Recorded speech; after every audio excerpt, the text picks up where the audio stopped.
A bada bing, bada bam. Welcome to this week's Bacon a Mystery, Bacon a Murder episode, and the setting has changed, but this is part 2 of the 7 Husbands of Evelyn Hugo. Okay, please, I have raved about this book. This is probably one of my favorite books of this entire year, and the year just started, but I'm telling you, this is gonna stay with me. It's already in my heart. It's been like a week. I'm still thinking about this freaking book. I've already picked up a couple of other Taylor Jenkins Reid's books, and I've started them. They're all so fantastic.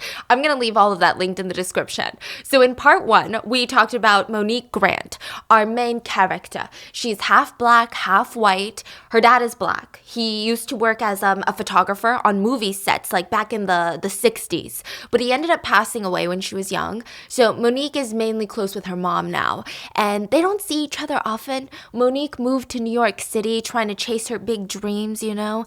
And it just seems like the city's been rough to her. The city's been tough on her. Her husband left her for a work promotion in San Francisco. Okay, that's fine. Their relationship is disintegrating right in the middle of her palms. He didn't even care to get her opinion on whether she wanted to move to SF, whether he should move to SF. He just did not consider her job as even something important to think about, something to consider, which her job is pretty cool, by the way. She works as a writer for like a magazine called Vivant. And even though she does some really good work, she had this one fantastic piece on a right to die dilemma. So that's mainly talking about like physician-assisted suicide.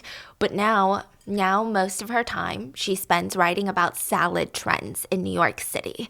It's invigorating stuff. It's life-changing. We need to know. Are people still eating tunicados? What's the next big thing?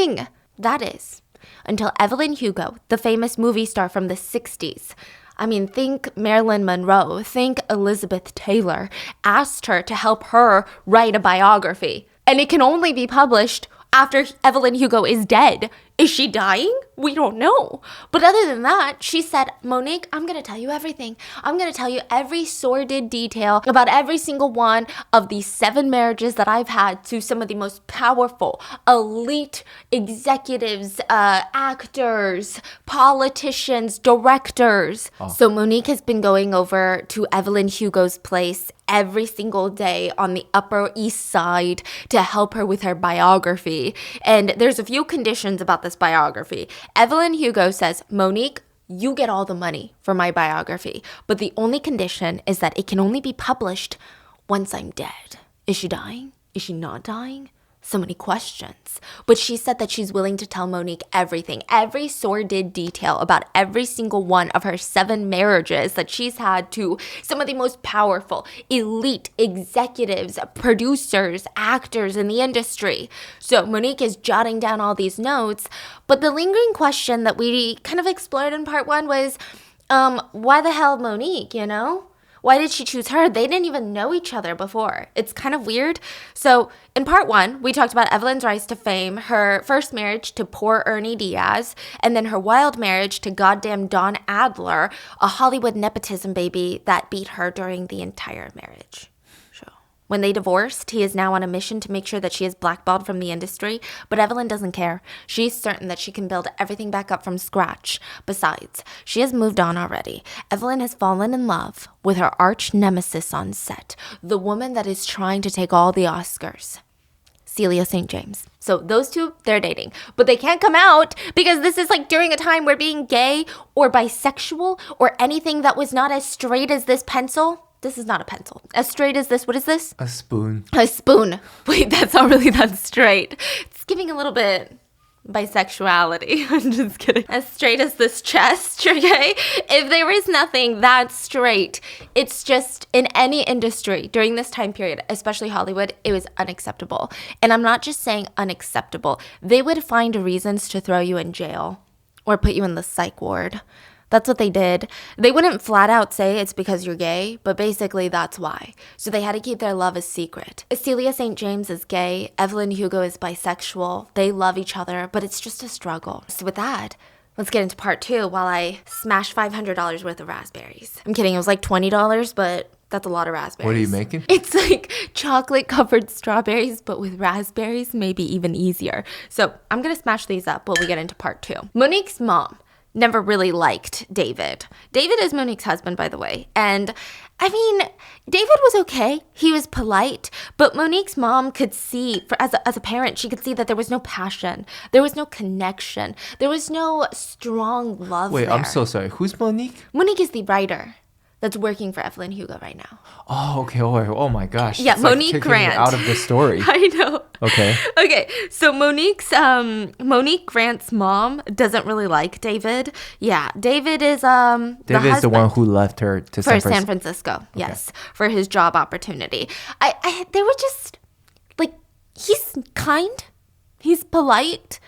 But you know when you just look at two people and they're not madly in love, like you don't really see the passion. You don't really see the connection there. It just is one of those things where she had to let Monique find out the hard way that maybe they weren't meant to be together. If Monique's dad had still been alive, maybe things would have been different. Maybe things would have played different. Maybe she wouldn't have even married David. Maybe he would have been the one that Monique called when she was thinking about getting a divorce. Maybe he would be the one that would visit New York City to comfort her. Not that Monique's mom is second best or is like cold rice, don't get me wrong, but there was just a special bond between Monique and her dad. He's the one that actually pushed her into journalism. He didn't even know it. She was just a little kid, and he told her, you have to find a job that makes your heart feel big instead of a job that makes your heart feel small. So he made her promise that's what she would do when she grew up. Monique wondered, would she have even turned out this way? Would she have so passionately chased her dreams if her dad hadn't died? Because she wondered, and I quote, I freaking love Taylor Jenkins Reid, her mind is brilliant, but she said, would I have clung on to his every word so tightly if I felt his advice was unlimited? Isn't that so good? But enough about Monique. Let's get into husband number 3 of the movie actress Evelyn Hugo. Gullible Mick Riva, husband number 3. Evelyn was dropped from all the productions that she was set to star in, courtesy of Don Adler, scheming ex-husband, small wee-wee, angry little man-child. So Evelyn's life is falling apart at the seams. Meanwhile, her girlfriend Celia is on the top of her career. She's going to go to the Oscars to see if she won an Oscar. I mean, surprisingly, it does not cause tension in their relationship. Like with the marriage to Don Adler, anytime he wasn't doing as well, or if Evelyn was shining a bit too strong, there was just this weird buzz of tension in their relationship. But Evelyn genuinely felt so happy for Celia. Maybe this was real love. Like maybe this is what it's supposed to feel like. Evelyn was happy from the bottom of her heart, even if it kind of pained her a little. So Celia would be getting ready for the Oscars and she was stressing about every little hair that was out of place. And then she would turn around and say, this is so dumb. I can't believe that I'm complaining about this when you're gonna stay home and your career's not doing well and I'm sitting here, oh my God, the Oscars and my hair. And Evelyn's like, no, I love you, Celia. Go have fun. I believe in you. Break a leg. And right before Celia leaves, she says, if I don't win, will you still love me? And Evelyn thought that she was joking until she looked into Celia's eyes and she realized she was dead serious. Is this what actors and actresses have become? They're so scared of losing an Oscar?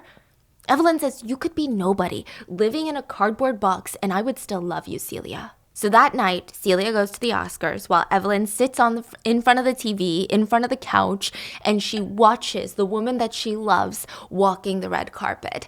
And in the blink of an eye, she went from feeling like an outsider again. She said it was the strangest thing. Like when you're at these award shows, she said it feels small. It feels unimpressive. You know everybody there. These are normal people, whatever people. The stage is right there. It's not that grand. But when you watch it from the screen, everything looks so grand. Everyone looks so put together. You start feeling jealous of their lives. Even though Evelyn knew these people, she knew what kind of lives they lived. None of them were worth hating yourself over. But so quickly, she was an outsider again. Now, all those thoughts, they quieted down when they announced the winner for the Best Supporting Actress. And the award goes to Celia St. James for Little Woman. So Evelyn jumps off the couch and she sprung for the TV to kiss the screen as she watched the love of her life walk up to claim her golden statue. And the moment that she makes contact with the TV, a clunk. Evelyn had chipped her tooth on the TV. No. Yeah. Like Broken? A little bit. Oh my gosh. But it didn't matter because Evelyn was too happy to care. After the adrenaline wore off, Evelyn tucked herself into the bed. Celia wasn't going to be home anytime soon, not with all the parties that she would be called to as an Oscar winner, but the door opened before Evelyn could drift asleep. Why aren't you out celebrating?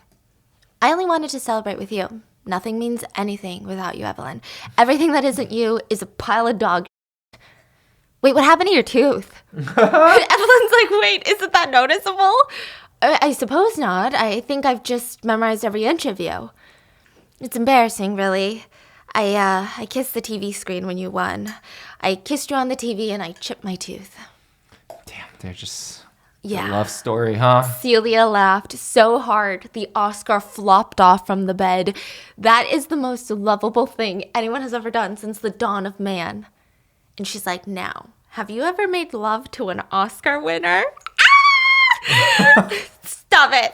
Stop it right now. Evelyn smiled and the night was just bliss. Maybe it was supposed to be one good night before reality hit. Because soon enough, Evelyn would sober up to what it meant to be blackballed from the industry.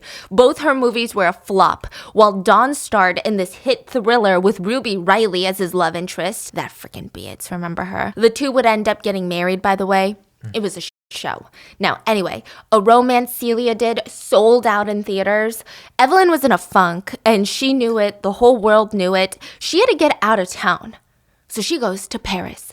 I don't know how she ended up there, but she did. If she was going to flop and seek movies outside of Hollywood, the French movie scene was the way to go. At least she could say, you wouldn't know. I was chasing the arts in France because I'm cultured, and you're a stupid idiot. Raspberry puree. That looks cool. Now you put them into little globs and you put them in the freezer for a little bit to let them freeze, to harden. It was at a bar in Paris that she runs into a director by the name of Max Girard. Not me trying to be French, okay? Now, if you know Evelyn, you know nothing is a coincidence. She knew who he was. He had never heard of Evelyn Hugo before, but like all the other straight men that stood before her, it didn't matter her name, it didn't matter her occupation or what she liked to drink or anything. He just wanted a piece of her. So they start talking about their jobs. And Max is like, I don't know if I've ever met a woman so attractive. And you can act better than I look. That cannot be. And so just like that, Evelyn had booked for a new French movie that Max was directing. The movie was about two petty thieves who were on the run to Switzerland, but they get distracted by this beautiful bombshell on the way, and the three of them go on an adventure to remember. Now, of course, there's going to be a topless scene, because we're talking about French movies. Max, the director, he's insisting. The French movies are a bit wilder than the American ones, you know? Evelyn could feel the energy the moment that she stepped onto the set. She honestly had a fun time filming the whole thing until the very last day. Max is like, it's time. We're doing the topless shot. The very end scene. You're gonna be coming out of the lake slowly with your hair slicked back, wet from the lake water, and the camera's gonna slowly pan down. Boobies. Boom. Theaters will be sold out. Max was sold on the idea, probably because he himself wanted to see as much as he could, you know? But Evelyn had a better idea. She said, yeah, fine, I'll do the topless shot, but why don't we cut it a millisecond before you see Evelyn's full breast? It would cut to black. They would do it right before, and it's almost as if someone tampered with the footage, as if it was a bad take. It would leave everyone feeling frustrated. It would leave them wanting more. And Evelyn said, there's just so much anticipation and it never pays off. No matter how many times you watch it, no matter how perfectly you pause the tape. And that's why it worked. Because no matter your gender or your sexual orientation, we all just want to be teased. Okay. He's like, no, I don't. Show me. Okay. So 6 months after this movie, and because I think it worked more because she didn't show everything. So it worked. Oh my God. 6 months after this release, Evelyn Hugo was an international sensation. International sensation. And to celebrate, Harry took Evelyn and Celia to a concert that Mick Riva was hosting. Mick Riva is a singer that all the women in the crowd, they were basically snapping their ankles, falling all over the place for him. Celia didn't get the hype, and all three of them would laugh all night. And whether it was the booze or the music or the happiness that finally Evelyn's life was back on track, Evelyn reached over and grabbed Celia's hand. And they held it a moment too long, and it shocked Celia. Harry even froze, and as quickly as Evelyn grabbed her hand, she retreated. But it was too late. There was a woman staring straight at Evelyn, and she frowned. She'd seen it. She had seen them hold hands. She had seen Evelyn pull it back as if she had something to hide. It wasn't like a friendly holding hand gesture. And now, staring at Evelyn, Evelyn's eyes betrayed her. She knew that Evelyn didn't want her to see any of that. Any hope that she didn't register what was going on went out the window when the lady starts whispering to her husband, and the husband looks back at Evelyn, and he scowls. What? Yeah. The next day, it was all over the news. Evelyn Hugo and Celia St. James, slumber parties. How close is too close? Lately, we're starting to wonder if these two aren't up to something. Sure, plenty of girlfriends go shopping together, but Celia's car is parked outside of Evelyn's house every single night, all night long. So what's happening behind those walls? Whatever it is, it doesn't sound like it's on the straight and narrow. Yeah, that's how Evelyn got married for the third time. She approached Celia and she said, I'm going on a date with Mick Riva. What? Like hell you are, Evelyn. Why would you go on a date with frickin' Mick Riva? Celia was pissed. She wasn't understanding what was at stake here. And Evelyn's like, you don't get it, Celia. I don't have a choice. Celia's like, we have plenty of choices. Yeah, not if you want to keep your job, not if you want to keep this house, not if you want to keep any of your friends, not to mention the police would come for us. Evelyn, you're being paranoid. I'm not. That's what's scary. But I'm telling you, they know. One article in the paper that suggests something and you think that they know? Yeah, right now is perfect. It's early enough that we can stop all of this. Celia's like, yeah, or it's going to be old news tomorrow and it's going to go away on its own. Evelyn is so frustrated. She's like, Celia, you have 2 movies coming out next year. My movie is all anyone can talk about. Exactly, Evelyn. We can do whatever the we want. No, we have a lot to lose. Why are you not seeing that? Celia snapped. She didn't agree. She didn't want to spend her life hiding from the truth, hiding from the world. Celia's feelings are valid, don't get me wrong, but Evelyn was a bit more of a realist. Celia didn't understand why people just couldn't understand, why the world couldn't just realize that reality doesn't matter. Love is love. But Evelyn insists they won't. They're not gonna try. There are lots of things all people should try and do, but it doesn't work that way. Just because we want them to understand doesn't mean they're gonna even try to understand us. Celia feels like Evelyn is making up excuses. And Evelyn, you're just scared to lose everything. You're scared to lose, your career, your house, your friends. That's what you care about. But Evelyn's getting frustrated because she's like, yeah, so are you. You're just not thinking clearly. I'm thinking for the both of us. I have to go out there and I have to do the hard things, make the hard choices for both of us. Celia, I love you and I cannot let you throw away everything that you've built and all of your incredible talent by taking a stand when nobody else is willing to stand with us. And Celia's getting upset, like, but what if we're not even trying? Celia, you're picturing a world where we go up against Goliath and we win, but that's not what's gonna happen. We tell the truth, they will bury us. We could end up in a prison, a mental hospital. It's not that far-fetched. It happens. This is the world we live in, Celia. Celia burst into tears. Evelyn wiped them with her thumbs, and she said, I love you so much. You're an idealist and a romantic, and you have a beautiful soul, and I wish the world was ready to be the way you see it. I wish the rest of us and the rest of the people with us were capable of living up to your expectations. But they aren't. The world is ugly and nobody wants to give anyone the benefit of doubt on anything. And I love you too much to let you live only for me. And so with that, Celia cried and argued. It's not wrong. It shouldn't be wrong to love you. How can it be wrong? And Evelyn reassured her, it's not wrong. It's not. They're wrong. So after exhausting themselves crying in each other's arms, Evelyn filled Celia in on her master PR plan. She was going to get Mick Riva, the singer, to elope with her in Vegas and then annul the marriage in 24 hours. That was the only way to get people talking. Just being seen with the guy wasn't going to cut it. People would say, oh, of course, there's rumors that she's So now she's going on a date. Okay. It had to be drastic. It had to be juicy. Something so wild that all the tabloids would take the story and run with it. Celia's like, you think that means they'll stop watching us? No, it means they're going to watch me more. But they'll be looking for other things. They'll call Evelyn, me, a fool, say I have terrible taste in men. They'll say that I'm a bad wife, I'm too impulsive. But to say that, they have to stop saying that I'm with you because it no longer fits their story anymore. Who's the guy? The singer. And he's down to get married? He's obsessed with Evelyn Hugo. Oh. Yeah. Like, he talks about her in interviews all the time. He's like, if there's one person I would marry, it's like Evelyn Hugo. Yeah, she's like the starlet, right? So Celia's like, okay, I get it. You'll do whatever you have to do, but this is the last time I want to hear about it. And I want it over and done as soon as possible. And when it's over, I want us to move in together. Evelyn knew that wouldn't happen, but she couldn't say no to Celia looking so hopeful over their burgers, so Evelyn just kind of nodded. But she had the perfect plan, and it had to be executed with precision. The first thing to do was to challenge a man to Las Vegas. How do you do that? You go with them to an LA club. You wear the best dress, show cleavage, but not too much. Act like you don't know that he's staring at your cleavage. Act like you don't know what kind of effect your boobies have on him. Just glow.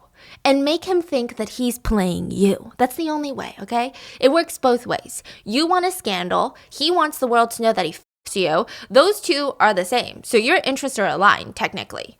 You ask him, have you ever been to Vegas? Get him to peacock his feathers. Is that how you say it, you know? Of course I've been. You've been? I've only been once. I miss it sometimes, you know? Oh, it's probably too late to go anytime soon, but...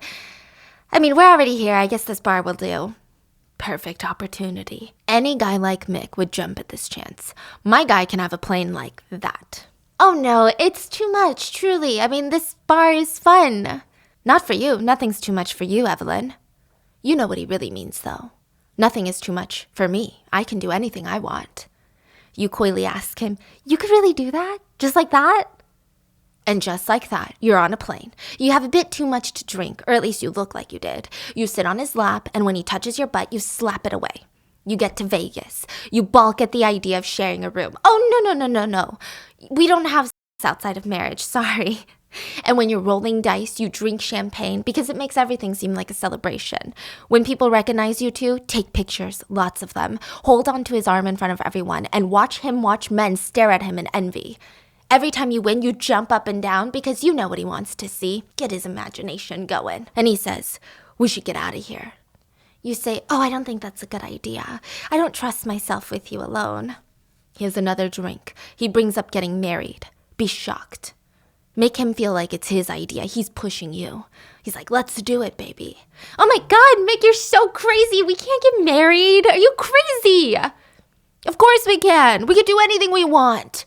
You think about it, and then you throw yourself on him and whoop with joy. You act like this was his big idea, and you're just this naive little girl in for the ride. He picks you up, swings you around, carries you to the Vegas chapel. People watch and take pictures. You know it's going to be all over the tabloids tomorrow. This is happening, or she's... Okay. It's happening. So you're telling me men are that predictable? So predictable. Yeah. Look at you. We're getting married. For what? For freaking what? We can do anything. We can do anything. Woo!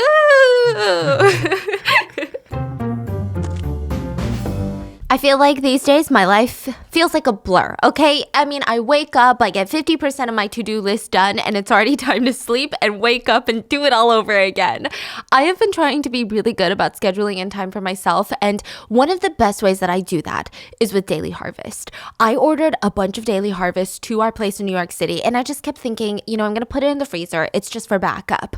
If I'm really, really busy, I'll just eat a Daily Harvest bowl. Maybe a soup or one of their delicious flatbreads or their snacks, smoothies, lattes. I mean, they have everything. I'll just grab and eat on the go. Daily Harvest is built on organic fruits and vegetables. So I was like, okay, I'm going to feel good about how I'm fueling my body. That's how it started. I thought it was going to be backup, but I ended up starting to gravitate towards Daily Harvest, even when I'm not swamped with work. It's so good. Daily Harvest works directly with farmers. They source the best ingredients. They freeze them at peak ripeness. They lock in the flavor and the nutrients, and they never use artificial preservatives or ingredients, which is like a huge thing for us. It's so nice that everything stays fresh in my freezer. And honestly, I've been reducing food waste too, because if I'm not in town or I have a ton of dinners out, I know that I'm not wasting food at home. But whenever I do get slammed with work, I always have something to eat at home. It is so convenient. I just love that I never have to think twice about what to eat next or what to snack on. I have been hooked on their artichoke and spinach flatbread. I put it in the toaster oven. The crunch, the flavors in my mouth. They also have this broccoli, rice, and dill pilaf harvest bowl. I don't even know if I'm saying it right. My favorite is their tomato and zucchini minestrone soup. Daily Harvest does all the work, and I can just eat and enjoy. It's like a win-win. So let Daily Harvest do more so you can do less. Go to dailyharvest.com/baking to get up to $40 off your first box. That's dailyharvest.com/baking for up to $40 off your first box. So that night, you have... This is the important part. You must be horrible. You cannot be good. You must disappoint. If you're good, he's going to want to do it again, and that's not going to result in an annulled marriage. When he tries to rip off your dress, don't enjoy it. Don't even be like, oh my gosh, stop. You must lecture him like a mother. Stop it, Mick. Jesus Christ, get a hold of yourself. Lie there stiff as a board until he's done. Just close your eyes, do nothing. You want to cry because you remember that this is something sacred that you're supposed to do with a person that you love who's waiting for you at home. But you don't think about that. This is for the both of you. And when he's done, you fall asleep. In the morning, you wake up late. Wake up so late that he's already showered and smelling fresh, and you still smell like booze, and you've got makeup smeared all over your face. Tell him you refuse to have fun in the morning. Sorry. Take all the fun out of it. And in the morning, when he's sucked of joy, he's going to sober up and sit on the edge of the bed and say, you know, Evelyn, you're nothing like I imagined. But we were drunk. So drunk. Both of us. We had no idea what we were doing last night, right? I know, it was crazy. Look, I'm not a good guy. You don't deserve a guy like me. I don't deserve a girl like you. It's unoriginal, cringy at best. You want to laugh because you played him. But you stop. You pretend to sound sick. You're like, no, we weren't that drunk. He insists that you guys call your teams and get the marriage annulled. You pretend to protest. But he says, I'm afraid I can't take no for an answer, Evelyn. And with that, he leaves. And you throw the phone at him while he walks out the door. For good measure. Because it's what he would have wanted. And you already got what you want. It's only fair that you give him what he wants, right? But you were right. It's all over the news. The 24-hour marriage of Evelyn Hugo. It's all anyone will ever talk about. Shopping dates between two best friends? That's lame. That's second-page news compared to the 24-hour failed marriage of Evelyn Hugo. For 2 months, Evelyn and Celia's lives were bliss. They never talked about Mick. They could be more comfortable out in public with each other because now it seemed like two best friends helping each other through another heartbreak. It all worked out perfectly until Evelyn found out she was pregnant. What? From that one night? Celia threw her iced tea glass to the other side of the pool, shattering it, and then threw herself into the pool to scream underwater. Actresses can be very dramatic. You slept with him? What? I thought it was implied. Well, it wasn't implied. Celia ran off in anger, leaving Evelyn to chase her around the house, leaving pool water just from room to room, puddles of it. Celia, let's just talk about it, please. This is not a life, Evelyn. Yes, it is. This is our life, and we've sacrificed so much for it, and you can't just give up now. Yes, I can. I don't want to do this anymore. I don't want to live like this. I don't want to pretend to live by myself in Hollywood when I truly live here with you in this house, and I certainly don't want to love a woman who would some singer just so the world doesn't suspect that she loves me. Celia, you're twisting the truth. I did this for you. You're a coward, and I can't believe I ever thought differently, Evelyn. You didn't do a goddamn thing for me. You did this for you. You did it because you can't stand the idea of not being the most famous woman on the planet. You did it to protect yourself and your precious fans. That's who you did it for, not me. Celia, you really think your conservative family from Georgia is gonna stick by you if they knew? Really? If they knew what you are? What we are, Evelyn. Don't go around trying to pretend that you're different from me. I am different, Celia. And you know that I am. I can love a man. I can go marry any man I want and have children and be happy. And we both know that wouldn't come easily for you. So you think you're better than me?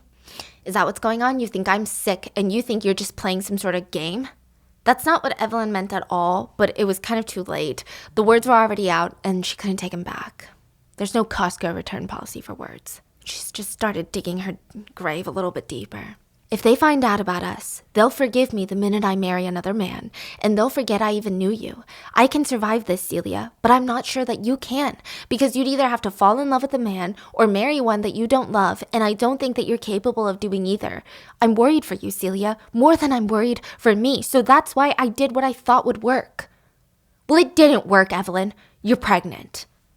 Celia snapped at her. And you know what? You're a Evelyn. You let men you for fame, and that's why I'm leaving you.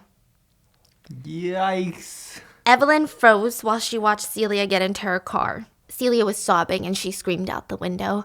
I loved you so much, I thought you were the meaning of my life. But I don't want to be meant for someone like you. And that was the fight that would end them. Evelyn she didn't realize until it was too late, but Celia was already reversing out of the driveway, and Evelyn did nothing to stop her. Instead, she walked back inside and called Harry. They drove down to Mexico, paid someone an obscene amount of money, and drove back together. Evelyn broke the silence on the way home. Do you think I'm a Harry? And I love Taylor Jenkins Reid for this, but Harry says, I think you're brilliant. I think you're tough. I think the word is something ignorant people throw around when they have nothing else. It's convenient. When men make the rules, the only thing that they look down on most is the thing that would bear the greatest threat. Imagine if every single woman on the planet wanted something in exchange for when she gave up her body. You'd all be ruling the place. So, am I a or not? Who knows? We're all in some way or another. I like you this way, though, Evelyn. You're impure, scrappy, formidable. I like the Evelyn Hugo who sees the world for what it is and goes after what she wants and wrestles it from the world. They drove home in silence, and that night they shared a bed. They didn't do anything. Harry is like best friend, but Harry was the one that stayed with her, nursed her wounds, more like a brother, family. He was the only one that felt like family, because Evelyn and Celia would not talk for another 5 years. Whoa. And by then, everything would have changed. Monique was confused. She's sitting there writing this down, and she goes, wait, what do you mean you didn't talk to Celia for 5 years? How long were you guys together at this point? About 3 years? And she left without another word. Did you try calling her? I thought that if she didn't want me, if she didn't understand why I did what I did, I didn't need her. And you were okay with that? No, I was miserable. I mean, sure, I had fun in the 5 years, don't get me wrong, but I ached all along. She was gone now. The love of my life was gone, and I can't just call her and say I'm sorry and have her come back. She was gone forever. So yes, that is something that I regret every second that I didn't spend with her. You don't think I regret it? Well, now it's too late, because she's dead. And that's how we head into marriage number 4 with clever Rex North. His name is Rex North. And for once, Evelyn was open with her husband. For once, both of them knew exactly what the other party wanted, and they were happy with it. They wanted their new movie to break records. Rex wanted to have sex with every walking, talking, breathing woman, and Evelyn just wanted to be the biggest star in Hollywood and a few $1 million richer. These are very humble goals. I would say 2 very ambitious people. I would say that it's also the most honest deal that Evelyn has ever made with anybody. The most honest marriage that she might have had up until this point. And it would be the reason Celia would come back to her. When Evelyn presented the offer to Rex North, the first question out of his mouth almost made her chuckle. He's sitting there and he's thinking, wait, so you're never gonna have sex with me? Evelyn wasn't too sure. I mean, she's saying, you're handsome. I could see myself maybe falling for your overused lines once or twice, maybe if I'm drunk. But no, that's not what this deal is about. There's way too much money on the line. Neither of us are going to sleep in the same bed, sleep with each other, or fall in love, or get romantically involved. This is an easy deal. It's strictly PR. It's strictly business. That's it. This feels like another plot of like a romance movie where they start falling in love. Okay. But the other one, the falling in love one is easy. But the other one of not sleeping together, who can say when there's 2 hot people in the room, right? Rex thought the idea of it was just so amusing that he could sleep with anyone in the world except his own wife. Evelyn warned him, though, you just can't get caught cheating, or else it would be a big story. And it would make her look bad, like a woman who can't even seduce her husband enough that he has to go look for it somewhere else. It'd be a big story. So he reassured her that he would never do anything to make her look foolish. And there it was, blasted all over the headlines. Evelyn Hugo marries Rex North. Her 5th marriage. 5th time's the charm? And they made headlines once more when their movie broke box office records. So around the same time, Celia St. James also made headlines for getting married to a quarterback, an American football player named John Braverman. He plays for the New York Giants, and this would be Celia's 1st marriage. And the two of them literally look like the America's sweetheart couple. Oh, he's a football player? Yeah. Okay. And for a while, life felt as normal as possible. The pain subsided and Evelyn focused on work. The night of the Academy Awards, Rex and Evelyn sat there with big smiles plastered on their faces when they lost, to show support for the winners. Evelyn was disappointed, but she wasn't surprised. It seemed too good to be true anyway. Evelyn was trying to prove herself to the Academy and they freaking knew it. She could never win. They wanted her to stay in her lane and show her boobs because that's what she was good for, right? The morning after the Academy Awards, Evelyn was rudely awoken by her phone ringing. She's hungover. She's searching for her phone. She's dehydrated. Hello? Harry, it's really early right now. Paramount wants to sign you and Rex in a 3-picture deal. What? They want 3 movies produced by us starring you and Rex. Sam said name a price. A price? What do you mean name a price? You want $1 million a picture? I heard that's what Dawn's asking for these days. We could get that for you. Evelyn was thinking. Sure, she loved money, but it wasn't her main motivation. What she really wanted to do was get $1 million a picture, mail Dawn Adler a copy of it with a photo of her middle finger attached. And Harry says, whatever movies you want. They don't even want to control it. We choose. It's a blind deal. Whatever films you and Rex star in, the next 3 Paramount wants to buy. All because of our last movie? We've proven that your name brings people to the theater. And I think Sam Poole, the executive at Paramount, wants to screw over Ari Sullivan. I think he wants to show Ari that he threw away something and he can make gold out of that thing. So get up, get your agents on the line, and let's ask for the moon. Evelyn, you know what's about to happen, right? What?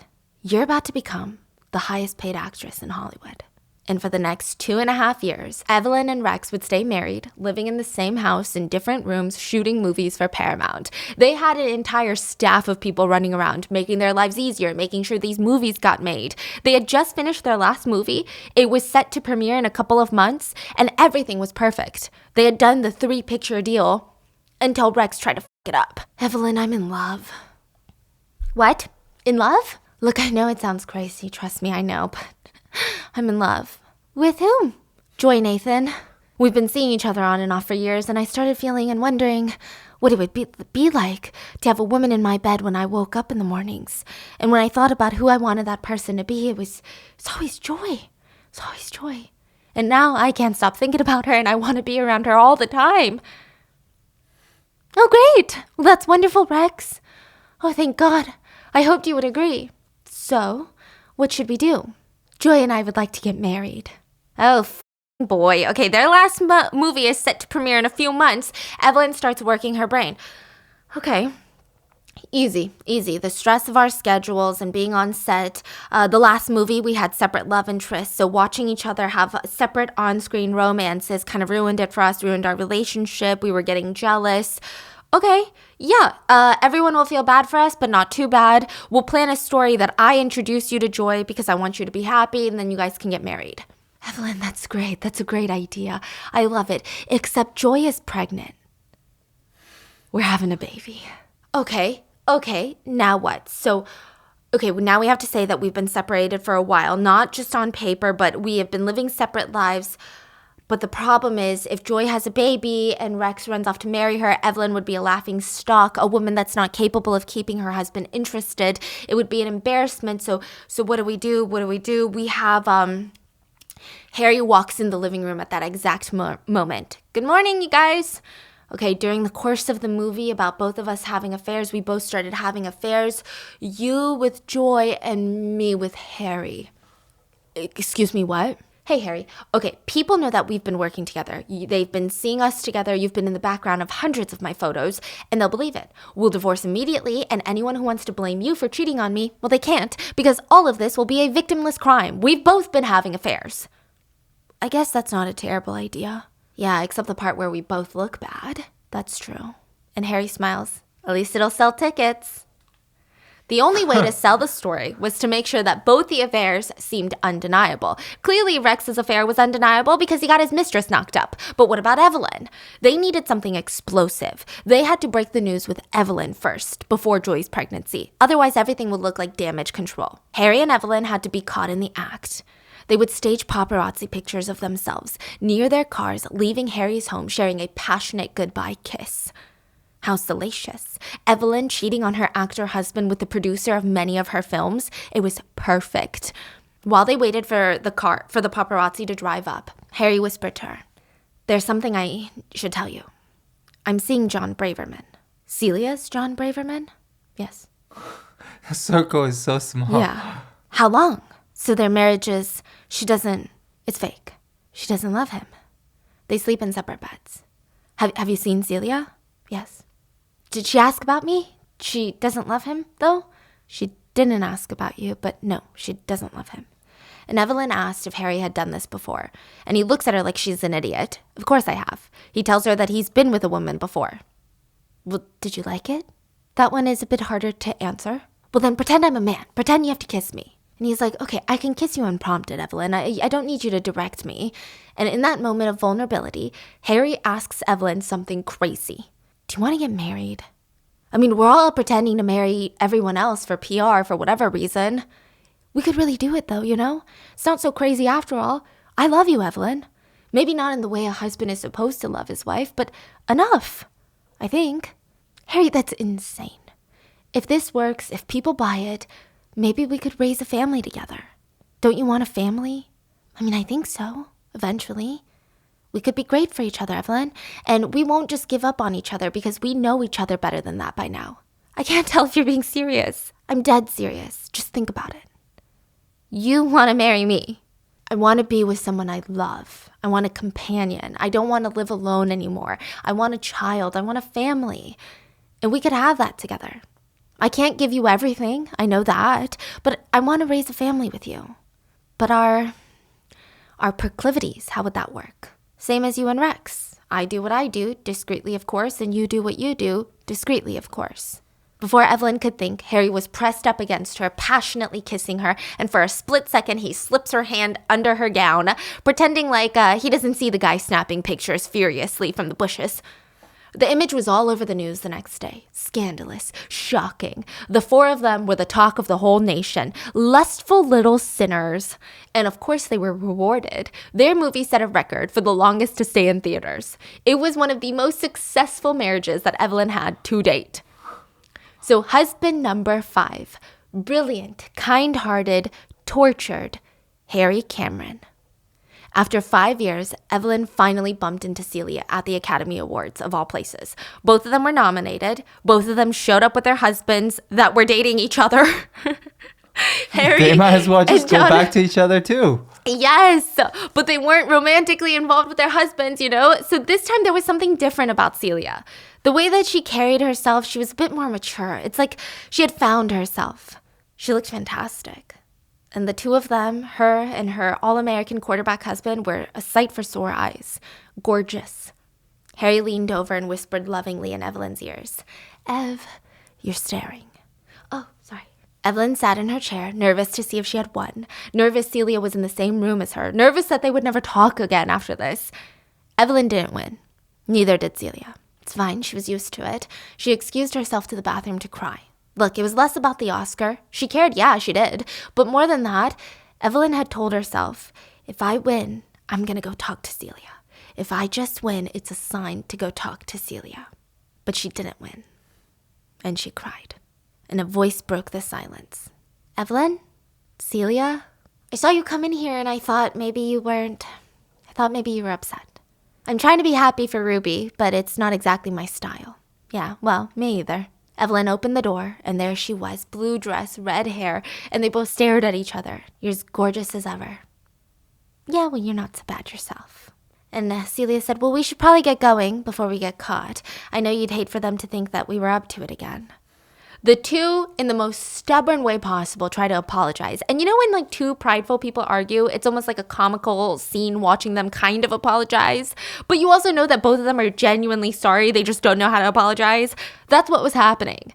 And Celia asked, have you been with anyone else though? Any other men? Interestingly, Celia was always jealous of men, feeling like she couldn't compete, that they had something that she didn't have. Evelyn was always jealous of women because she was worried she couldn't compare to the other women that Celia liked. And Evelyn said, I had a good time, Celia, and I'm sure you did too.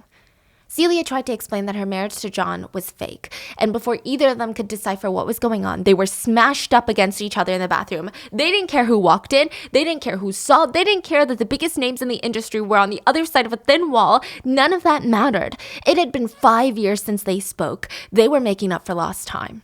I mean, they could have lost everything in that moment, everything that they worked so hard for, but they were willing to risk it all. And just like that, they were back on. They were the straightest, most bi couple ever. The two couple would go on double dates. Everyone would look at them. Oh my God, such heterosexual double dates. Boom, Harry is dating John the quarterback. Evelyn is dating Celia. The tabloids called them America's favorite double daters. The most scandalous rumor about these two were that they were swapping wives. The public would rather believe that they were swapping wives than believe that they were and they even bought apartments in New York City, 1 block away from each other on the Upper East Side. And at night, when nobody was up, Harry would slip into Celia and John's place, and Celia would slip into Evelyn and Harry's place. They were living completely double lives. But times were changing. The country were changing. There were protests, revolts against the police in the name of the right to be yourself, to love who you want to love. Celia wanted to join, and the others said absolutely not. Harry explained, we go down there. All we do is attract attention away from the cause and towards us. The story becomes about whether we're gay or not, and not about the rights of people. So what do we do then? We can't just sit here and do nothing. We can't let them fight our fight for us. We give them what they don't have. What is that? Evelyn spoke up. Money. That's how the 4 of them began privately donating to LGBTQIA+ funds. They would continue for the rest of their lives. Celia won her 2nd Oscar. Evelyn was in Miami filming a movie, and even if she wasn't, there's no way she could have gone with Celia. Celia called her after the big win, completely hammered, in her hotel room. Can you believe it? I have 2 now. I wish you were here. I wish I was there too, Celia, but it's better this way, you know that. Ah, yes, so people won't know that you're a lesbian. Evelyn hated being called a lesbian. Not because anything was wrong with being a lesbian, clearly, but Celia often denied half of her. I mean, she was bisexual. Celia, stop it. I'm sick of this conversation. You're being a brat. Exactly the same Evelyn I've been dealing with years. Nothing has changed. You're afraid of who you are, and you still don't have an Oscar. You are what you've always been, which is just a nice pair of tits. Whoa! Evelyn was in shock. What is going on? Silence. And then Celia started crying and apologizing. It's fine, Celia. It's late. I should get going. Congratulations again, sweetheart. And she hung up. And she realized that's the thing with Celia, that when she was hurt, she made sure that you were hurt too. It was 7 years like this, living down the block in someone else's house, going on double dates everywhere, when Harry approached Evelyn with the topic of having children. They were nearly 40 now. Evelyn was 36 now. They had been married 7 years. Harry wanted a baby. He wasn't demanding like Don Adler. He just wanted a family, and he was wondering if Evelyn felt the same way. She did. So they asked their partners, their real partners, and everyone says, you know what? Okay, it's fine. Even the fact that Evelyn and Harry are going to have multiple times until they get pregnant, it's fine, okay? And we can have whatever family we want to have, you know, Uncle John, Auntie Celia. It'll be great. And it was great. Celia was okay with it. She never wanted kids. She didn't like kids, but she didn't want to stop Evelyn or Harry from creating a family. It would be kind of cute, honestly. I think the biggest hurdle would be that Harry could give Evelyn something that Celia couldn't. And Evelyn reassured her, you have given me more than I have ever thought I could have in one life. And I love you so much, Celia, that sometimes I look at all the crazy fan mail you get, and I think, well, sure, that makes sense. I too want to collect her eyelashes. And just like that, baby Connor Cameron was born, their baby girl. And from the moment she was born, Evelyn's entire life changed. Evelyn kept thinking that she looked just like Celia, but she actually looked just like Harry, okay? She was perfect. And for a while, the family felt like a traditional married couple. Harry would make breakfast, take care of the baby while Evelyn took a bath. They slept in the same bed to make sure one person got up to take care of the baby when she cried at night. Harry comforted Evelyn when she cried about being a horrible mother because she accidentally scratched Connor's cheek during bath time. It was also around this time that Evelyn felt a stronger bond to Harry. She told him, "If there are different types of soulmates, then you are one of mine." Harry read script after script looking for the next big hit for Evelyn. He knew that she was nervous that Hollywood would only want her for matronly roles now, that her value of her sex appeal was dying because she had given birth to a child. The one thing that the public demanded her to do with Dawn Adler and the rest of her freaking husbands was have a kid, start a family, be a woman, because that's what women are made for. And now that she had done it, they were adamant on punishing her for it. But it would be Celia that brought Evelyn her next big role. It's a sexy movie. Okay, just hear me out, Evelyn. It's directed by the French director that you know, Max. He made your career once. He could do it again. Think about it. You can audition to be the bombshell. I don't know, Celia. I'm a mother now and the whole world knows it. Yeah, that's exactly why you have to do it. Because you're a woman. You're a sensual woman. You're beautiful. You're desirable. Don't let them take that away from you. Don't let them desexualize you. Don't let your career be on their terms. You want to play mom in every role you take from now on? You want to play the nun? You want to play the teacher? No, of course not. I want to play everything. So play everything.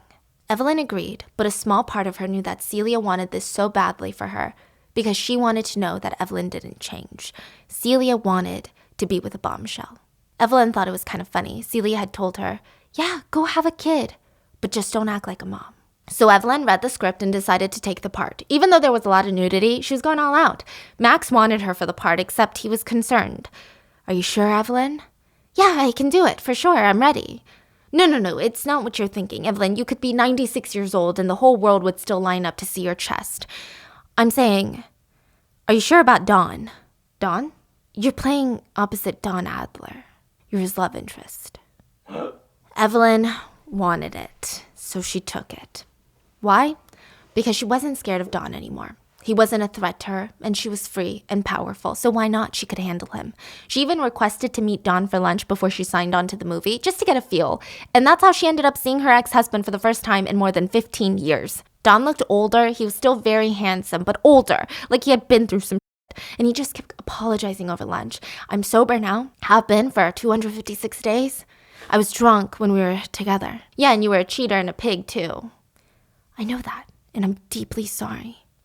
"Yeah, well, what am I supposed to do with that? What does that mean for me, Dawn?" "I know it doesn't make up for what I did to you." "Yeah, well, it really doesn't." I just hope it makes you feel a little better to know that I was wrong, and I know that I was wrong, and I know that you deserve better, and I'm working hard every day to be a better man." "Okay, well, it's awfully late now. You being a better man does nothing for me. But I won't hurt anyone like I did to you then." "Look, Dawn, if your movies hadn't tanked and Ari hadn't dropped you from Sunset like you had him drop me, you probably would still be living high on the hog, drunk as a skunk, beating people." "Evelyn, I'm sorry to say that you're most likely right. But I loved you, Evelyn. I loved you madly from the moment I saw you, and I ruined it because I turned into a man that I wasn't proud of. And I'm sorry. I wish I could do it all over again, and I wish I could fix my mistakes so that you never have to go through what you went through. But I can't do that. And I'm sorry, and all I can say is I'm dedicated to never behaving like that ever again." Evelyn looked at Dawn Adler. She didn't forgive him, but there wasn't a single bone in her body that was scared of him. So what the hell? Let's do the movie. But she made it clear.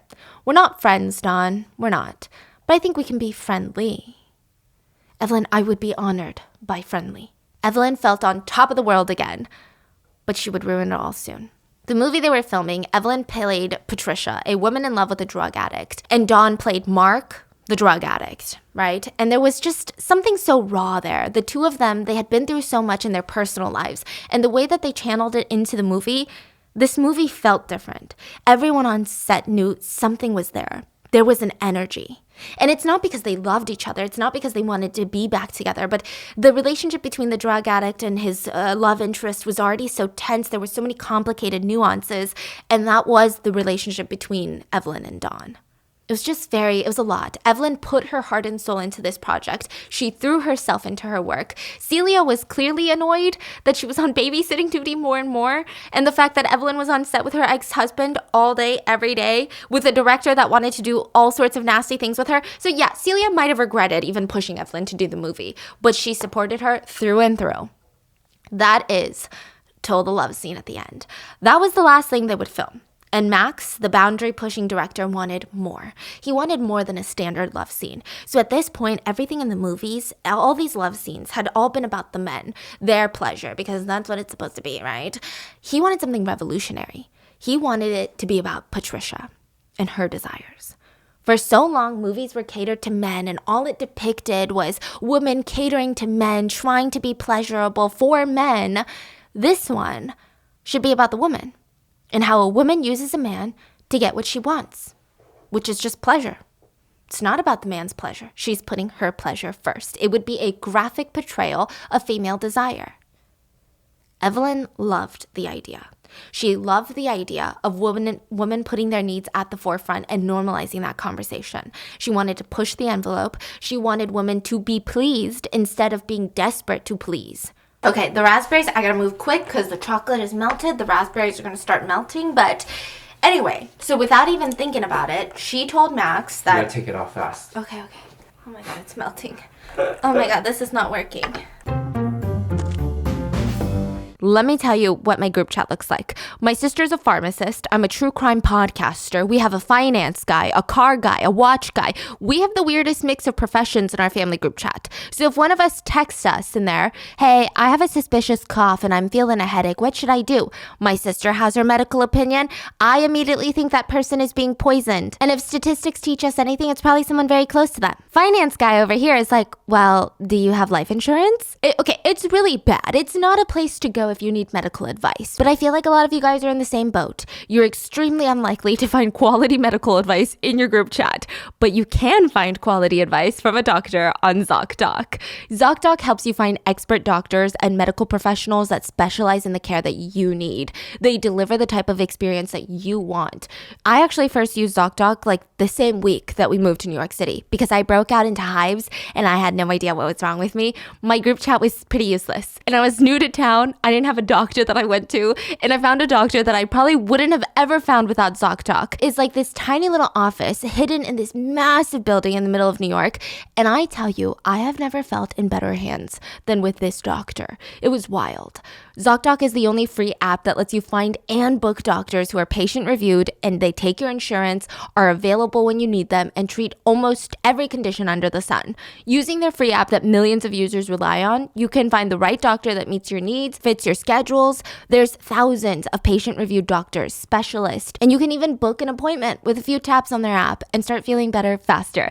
Go to ZocDoc.com/baking and download the ZocDoc app for free. Then find and book a top-rated doctor today. Many of them are available within 24 hours. That's ZocDoc/baking. ZocDoc.com/baking. So without even thinking about it, she told Max she was all in. Without even talking to Celia about it, which should have been fine because she could go home now and talk it over, right? And then later she can tell Max, you know what, never mind, I changed my mind. But Evelyn didn't do that. She just avoided the topic, avoided talking to Celia. She didn't want to shatter the peace. Maybe a part of her felt like Celia was going to say no. So she didn't tell Celia until it was too late, until after she shot the scene with Dawn. It was a passionate scene. Later, people would whisper that Dawn and Evelyn actually did it on set, which was completely false. That's just how good of an actor Evelyn was, but nobody wanted to admit to that. When Evelyn was done filming the intense scene, she retreated to her trailer, bawled her eyes out. She wasn't ashamed. She wasn't nervous about what the public would think. She realized what she had done to Celia, and that broke her. She rushed home, and I don't know why she didn't do this before, but I think that she was so scared of losing Celia again that she lost her. You know, it's like the harder you try to keep something, the faster it gets away from you. She brought flowers, went home, asked Harry to take the daughter for the night, and in the kitchen, Evelyn asked, I just wanted to let you know that Max and I discussed a scene, and the love scene in the movie is going to be a bit more graphic than what you and I were thinking. How graphic? Something to portray Patricia's desperate need to be pleasured. Her need?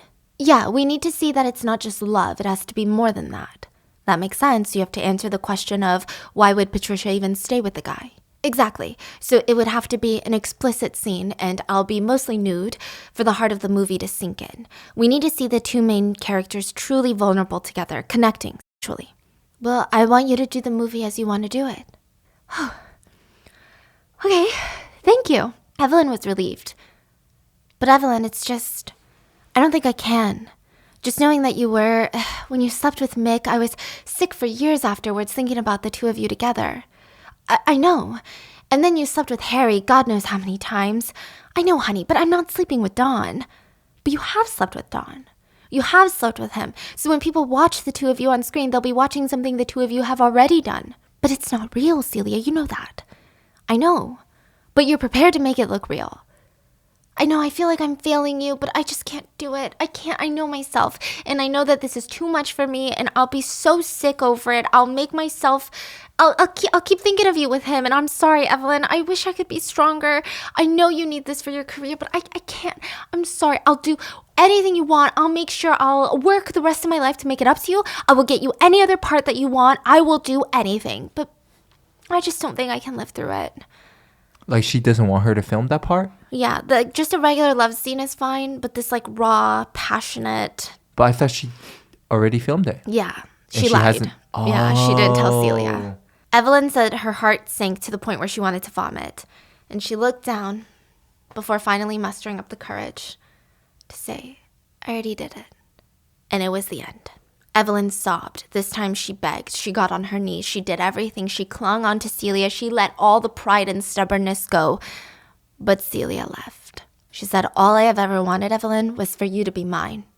But you've never been mine. I always had to settle for a piece of you, and the world got the other half. And I don't blame you. It doesn't make me stop loving you. But I can't do it.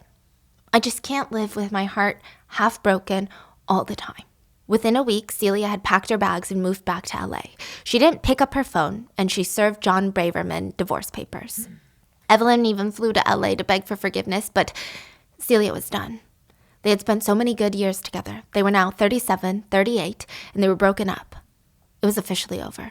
The only thing that grew was Evelyn's career. She booked 2 more massive roles after this one of which she would win an Oscar for, but it didn't matter because this movie was the end of everything. She lost Celia for this movie. And the public loved and hated her for this movie. They thought about her in this movie all night long, but they hated her for how much they loved her in the movie. They hated her for being so in the movie, but they couldn't stop thinking about her in the movie. I hate people. Evelyn could really never win, but she blames nobody but herself. She really should have talked to Celia about it before doing it. Evelyn clarified, Monique, when Celia said that she could never have all of me, it wasn't because I was bisexual. It wasn't that there was a side that Celia couldn't fulfill. It's because I was selfish and scared of losing my career. That's what she meant. Please make that clear. Evelyn says her tragedy was that she never stopped using her body to get things she wanted. She started using her body when she had nothing. She used her body to get something. And even now when she had everything, she still used her body. But in the end, Evelyn played the cruelest move on Celia, which is loving someone just enough to make them feel good enough to stick through the bad. And that's why Celia left. Monique understood, and she looked up from her notepad and said, I don't know, Evelyn. You don't seem that bad. Evelyn looked at her. You of all people are going to change your mind about that. Very soon. What the fork does that mean, okay? So back to the story. John, Celia's ex-husband, quarterback, Harry's partner, dies at 50 years old of a heart attack. His heart stopped, and so did Harry's that day. Connor was 5 years old. Evelyn said it was so hard to explain to her why Daddy was so upset that Uncle John was gone, why Daddy was now trying to find peace at the bottom of a bottle. Evelyn owed it to Harry to pick up the pieces. This was her best friend. She would do anything for him. So she starts cooking breakfast. She starts cleaning up around the house. She was making sure he hung out with Connor, trying to get him excited. She read script after script, trying to find the one to get him out of bed again. It wasn't until she got Max Gerard, a movie called All for Us, a movie about a single mother in New York City trying to support her children. She went to Harry and she begged him. He said no. And the only reason he said yes was because she looked him in the eye and said, I think this will finally get me my Oscar. And he got up and started producing the movie. He still loved Evelyn, no matter how bad he was hurting. This was his family. This was his true blue, the mother of his child. All for Us saved them. Basically, it was the only thing that helped Harry. I mean, he never really stopped drinking, but at least he didn't pick it up first thing in the morning. 4 months after the movie came out, Evelyn, Harry, and Max all separately won an Oscar for the movie. Evelyn made her way to the stage, and looking out at the crowd, she said her speech, and at the end, she thanked Harry, her daughter, Max. And there's one other person out there whom I think of every day. I know she's watching right now. I just hope that she knows how important she is to me. Thank you all. Thank you. And it was wow. And it was after the Oscars, immediately after, the adrenaline still pumping, Evelyn decided to end her marriage with Harry. He was healing and she was falling in love, or thought she could fall in love with Max Gerard. It had been years since Celia left, and of course Evelyn never forgot about her, never stopped loving her, but she thought maybe she could try something with Max. He confessed to her that night that he had never stopped loving her. From the first movie they did of her coming out of that lake, every movie he did afterwards, she was his muse every single time. Nothing could replace Evelyn in his life. He begged her to marry him, so she did. Harry encouraged it, and he promised Evelyn nothing would ever change between us. Nothing. I promise you, it makes more sense that we divorce. Pretty soon, people are going to know that we live separately. I mean, we'll still always be what we've always been, which is a family. And I think it'd be good for you to fall in love with someone else. Husband number 6, disappointing Max Gerard. I think disappointing a woman is a very hard thing to do, but Max took on the challenge with bravado. The first red flag was that he kept calling her Evelyn Hugo. And she was like, you can call me Evelyn, I'm your wife now. But no. At the airport, coming home from their honeymoon, he bought a magazine of their wedding, plastered all over it, and she was like, why would you buy that? And he couldn't stop reading it. He couldn't stop looking at himself in the pictures. He said, we look pretty good, no? We look like royalty. You look so beautiful in this picture, but of course you do. That's who you are. I think I may lose a few pounds. I want to be handsome for you. You are handsome for me. I've always thought you to be handsome. No, look at this photo. I look like I have 3 chins. I think I've gotten too American eating fried foods all the time. He kept saying he wanted to be handsome for Evelyn, but she knew what he meant. He wanted to be handsome for the pictures that he would be taking with her. Evelyn quickly realized that Max had no intention of even trying to love Evelyn. He was only capable of loving the idea of Evelyn. Evelyn didn't even know how to tell him that she loved the idea of Evelyn too. But she just wasn't that. That year, Evelyn sat at home watching the Oscars on TV with Harry and Connor. Max was at the Oscars, getting his day in the spotlight, just where he wanted to be. And there, Celia won her 3rd Oscar. And on stage, she was breathtaking. And at the end, she said, and to anyone tempted to kiss the TV tonight, please don't chip your tooth. And Evelyn started crying, and Harry encouraged her to reach out. And the two of them started writing letters to each other every single day, rekindling their love. So in the beginning, they would write letters to each other, and Evelyn always signed it Edward, just in case someone found the letters. But her first letter, she crossed out Edward and signed Love, Evelyn. Yeah, so they were nonstop writing to each other, and finally Evelyn pulled the trigger, and she was going to fly to LA to see Celia. Evelyn was ready to give up everything. She hid the secret notes in her closet and rushed out while Max was asleep. And then she's like, oh, I forgot something. So she rushes back into the apartment and saw Max standing there. Pieces of paper all over the ground. What are you doing? What am I doing, Evelyn? You're having an affair. How very French of you. I don't mind infidelity, my dear, if it's respectfully done. One does not leave evidence in the closet. I'm not cheating on you, Max. We just cut it out. Maybe you are not, I suppose. I can believe it, but what I cannot believe is that you are a insert homophobic slur. And she said, I'm not. Well, these letters beg to differ. You're playing me for a fool, Evelyn. You're going to LA to cheat on me? I was going to leave you, Max. I think you know that. I think you've known for some time now. I was going to leave you. If not for her, for me. For her. I love her. I always have. Max was incredulous. He shook his head and said, incredible. I've married a insert homophobic slur. And before Evelyn walked out, he threatened her. Like many husbands before, Max operated under the belief that if he can't have her, nobody can. He threatened to out her. Evelyn didn't give a shit anymore because nobody could stop her. She pushed past Max and boarded her flight to meet Celia for dinner. They were emotional seeing each other again.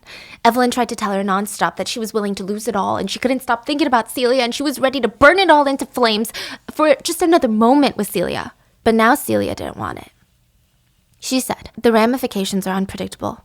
It's no longer just about our careers. What if they try to take Connor away? Because I'm in love with a woman? Yes, it's happened before. Besides, I have chronic obstructive pulmonary disease. I probably won't make it past 60. Evelyn was floored. She had terminal illness.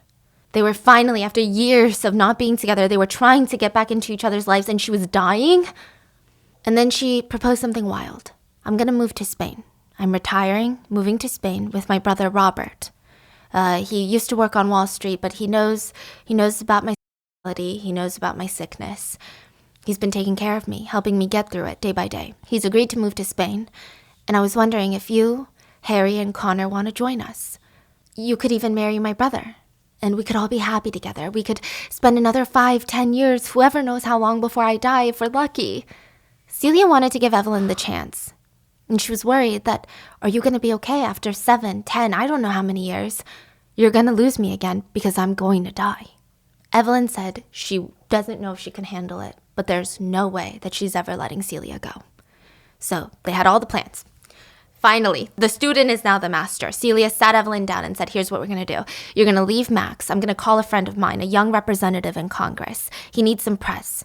You're going to be seen around him. We're going to spread a rumor that you were sleeping with a 29-year-old congressman, and they'll say, wow, half her age? That's crazy. Not half her age, but you get it. And when Max tries to out you, slander you, it's going to look like he's bitter. And then, why am I marrying Robert, your brother? So when I die, everything I own will be yours. My estate will be under your control, and you can keep my legacy. I've already told my brother, and he's agreed to it. Yeah, but you could just appoint that to me and have someone else try to take it away because you were my lover on the grounds that we were gay? No, this is better. This is smarter. We can't tell the truth, Evelyn. You were right. Have you seen what's been going on these days? I know things have changed, but they haven't changed much. You can't risk losing Connor. So let's do it. Evelyn agreed, but she said that she would have to talk to Harry about Spain. And it's a good plan. It almost worked, but Harry wasn't on board. He didn't want to leave his career, uproot Connor's life, and he had fallen in love too. It had taken him so long to feel love since John died, and he worked so hard. He didn't know it was even possible, but he fell in love. So the two, Harry and Evelyn, resolved to find a solution that worked for their family. They were going to talk about it later tonight when Evelyn and her driver picked up Harry to head to the airport. And it was on the drive to Harry's narrow private road. Nick, the driver, stopped the car. Evelyn stared out the window, registering what was going on. In front of them, a car was bent around a fallen tree. Harry's car. What? Evelyn rushed out and ran to the front and looked through the windshield. Harry was stumped over the steering wheel, and a young man was in the passenger seat. Evelyn pulled Harry out, knowing they probably shouldn't move him, but they needed to get him help, and Evelyn knew Harry would not want it to be like this. If people knew that he was in the car with this man, they would ask questions. They would come to their own conclusions, and that was worse than death in an industry like this. Evelyn sat there with Harry in her arms, and she saw blood, so much blood, and the strong smell of bourbon. He had been drunk driving. And she knew she needed to save him. This was her true blue. She asked Nick to help Harry into their car to drive him to the ER. They put the young man from the passenger seat into the driver's seat to make it look like he was the one drunk driving. They drove just Harry to the hospital, paid off the hospital staff to keep quiet, said that he was injured at home. And from there, she told Nick, who was freaking the fork out, the driver, listen to me. Take this cash. Go stay at the Beverly Hills Hotel. Wash up. All night tonight. Think long and hard. What do you want from me? I'm going to call you tomorrow. Don't tell anyone, not a single person about this. Evelyn ran back to the hospital, adrenaline pumping, ready to take care of everything and be at Harry's side. But her whole world stopped when Harry died an hour later. Evelyn's life fell apart. And the next morning she got a call from Nick, the driver. I want you to make me famous. Evelyn was disgusted, and she warned him last night would be an even bigger secret for him too if he really wanted to be famous. He didn't care. He wanted it. And Evelyn made it happen because she had to. For Harry, for his legacy, for everything he had worked so hard for. Thank God she had Celia, because who knows how she would have made it out without her. Soon after, all of them, Celia, her brother, Evelyn, and their daughter, Connor, packed their bags and moved to Spain. Evelyn wiped her tears from her face, and Monique tried to comfort her. It must be hard to do what you're doing. Telling your story with so much frankness, and I just want to know that I admire you for it, Evelyn. Don't say that, Monique. I know who I am, and by tomorrow you will know too. You keep saying that, Evelyn, but we're all flawed. Do you really believe you're past redemption? We'll be done soon enough, and you won't be left wondering anything. Really, this is the one thing you can trust me on. Monique didn't get it. But we get to agreeable Robert Jameson, her last husband, Celia's brother. Connor came back to life in Spain, She missed her dad, she missed Harry, but she gravitated towards Celia and Robert. They took care of her, especially Celia's brother. He had always wanted a family, but he never wanted to settle down. So this was kind of perfect for him to feel like a father, but not have the responsibility of having a wife that he's committed to. And he would paint her bedroom with her, taught her how to play poker, taught her about finances. He used to work on Wall Street, and he watched her grow up from a little girl to getting accepted into Stanford and then working in one of those big hedge funds. With Connor back in the States for school, Robert lived his best life in Spain, sleeping around, having fun. Celia and Evelyn spent the rest of their lives like lovers. They went into town together holding hands. The locals minded their business. Nobody recognized them, and if they did, they gave them their space. It was technically Evelyn's 8th marriage to Celia. They had a little spiritual ceremony with rubber bands as rings. And 16 years later, Celia died in Evelyn's arms from respiratory failure. Evelyn and Robert sobbed on the floor. Evelyn had lost her soul, her love, her everything, and she was gone. It was the most painful thing she had ever experienced. All those years that she had spent not talking to Celia, she wished she could have just fixed it. Just one more year, one more day was all she wanted. Celia was buried in the same cemetery as Harry, and at her funeral, Evelyn excused herself, walked to Harry's grave, and threw herself on his grave and cried, because she always went to him when she didn't know what to do. She had no idea 2 paparazzi were hiding, snapping photos of her. The headline was, "Legend Evelyn Hugo weeps at Harry Cameron's grave years later." Even then, nobody could put 2 and 2 together. Nobody could see the truth of why she was sobbing, why she was there in the first place. Nobody wanted to see her in love with Celia St. James. And that was when Evelyn knew she had to tell the story to the world. And now, with them both gone, Evelyn became Evelyn Hugo, a boring old lady. She donated majority of Celia's money to LGBTQ+ causes and lung disease research. Celia focused on Connor and Robert. Robert was never her husband, but he was family. He was Celia's brother. She focused on them until Robert died at 81 years old. And Evelyn tried to be happy again. Well, not happy, but you just try to find the small moments, right? And then your daughter dies. What? And then your life feels truly over. Connor died of breast cancer when she was 39 years old. Evelyn said, "When they put her in the ground next to her father, I broke like I have never broken before, and that feeling has never left." And that's how Evelyn Hugo's story ends. Evelyn tells Monique, "Make sure in the end you tell everyone that Evelyn Hugo doesn't care if everyone forgets that she was ever alive. If everyone forgets her name, that doesn't matter. Say to them, Evelyn Hugo just wants to go home. It's time for her to go to her daughter, her lover, her best friend, and her mother. Tell them Evelyn Hugo says goodbye." "What do you mean goodbye, Evelyn?" Evelyn ignores her. "Make sure it's clear, that all these things are clear. I did it to protect my family, and I would do everyone again. I would have done more ugly things. I would have behaved uglier if I thought it could have saved them." "Evelyn, I think most people probably feel the same way about their loved ones." Evelyn walks over and places a piece of paper in front of Monique. "The man in the car with Harry, the one that I left, yeah, this was by far the most egregious thing that she had ever done. Harry had fallen in love with a black man. His name was James Grant. He died February 26, 1989. That's the dad? Yeah.